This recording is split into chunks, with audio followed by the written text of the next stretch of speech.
Pisces New Moon of 2023 happens on either February 19th or February 20th, depending on where you are on planet Earth. It's a new moon that's being hyped up. It's pretty special.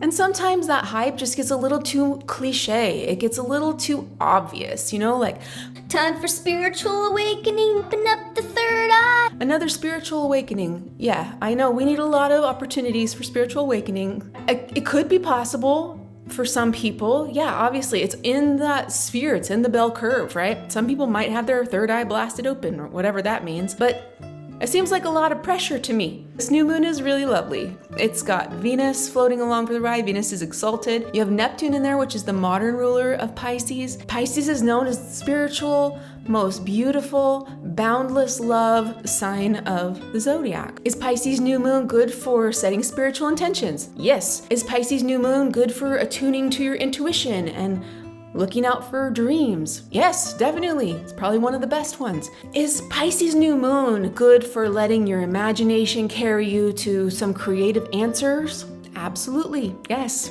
How about opening the third eye? Sure, if that's an option for you, go for it. But if you don't get that magical third eye opening, that is okay. There's more to this Pisces new moon because there's some major concurrent energy shifting alongside this new moon, kind of baked into it. Around the same time, Venus is going to be ingressing into Aries, which is completely different energy than Venus and Pisces. In addition to that, we have Saturn entering Pisces pretty soon, March 7th. I mean, it's basically this far away. It's not far at all. It's going to be in the mystical watery land of Pisces for 2 years. Sometimes in the discourse of people talking about Saturn and Pisces, it really sounds like people are expecting, your dad to show up at the party and be like, oh, dad's here, like a wet blanket. Somebody who wants to follow all the rules and regulations, even though we're in this creative space. So people are like, enjoy Pisces now because Saturn's going to be there forever. And fine, okay.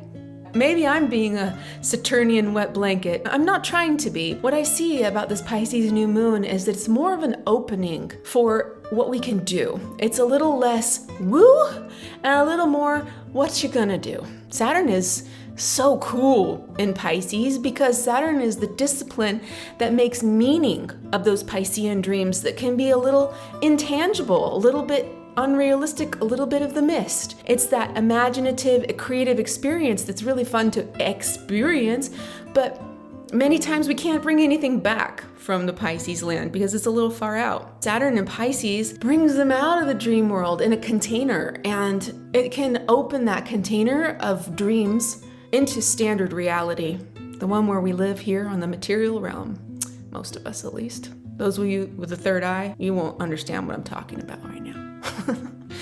Just kidding, I'm just kidding.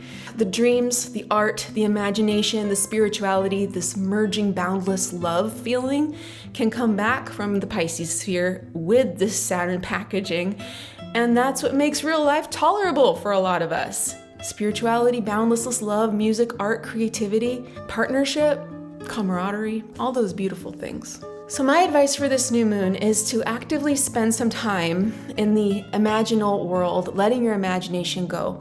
And if you don't feel comfortable doing a meditation, you can do this in the shower. You can do it on a walk. You can do it before you go to sleep.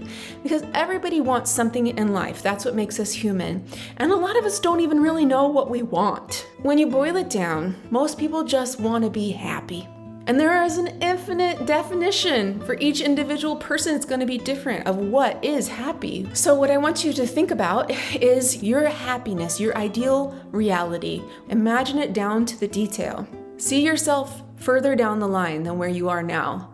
Could be a new place to live, could be a new work, it could be a new project, it could be a family, it could be a new relationship, whatever it is for you. Just go wild and don't limit yourself. Whatever you want, think about that. Once you get that real clear vision from this imaginal realm, you can take it clearly defined and present it to Saturn when Saturn goes into Pisces. And through those 2 years, you can keep the destination in mind. You can keep that image in mind. And if you put in the hard work of Saturn, after the 2 years in Pisces, you might be a lot closer to that happiness that you're looking for, or the dream that you are hoping to have in life, to have it be materializing. And then you can look back many steps closer to that dream vision that you pulled in the Pisces New Moon time of 2023. That's my advice. So enjoy this beautiful new moon. 0.001% of you get ready for that third eye to be opened up. And the rest of us, let's get real. Anyway, I hope that wasn't offensive. I didn't mean to offend anybody with the third eye open. Maybe I'm just envious. Mine's not open yet. I like you just the way you are, and I will talk to you next time.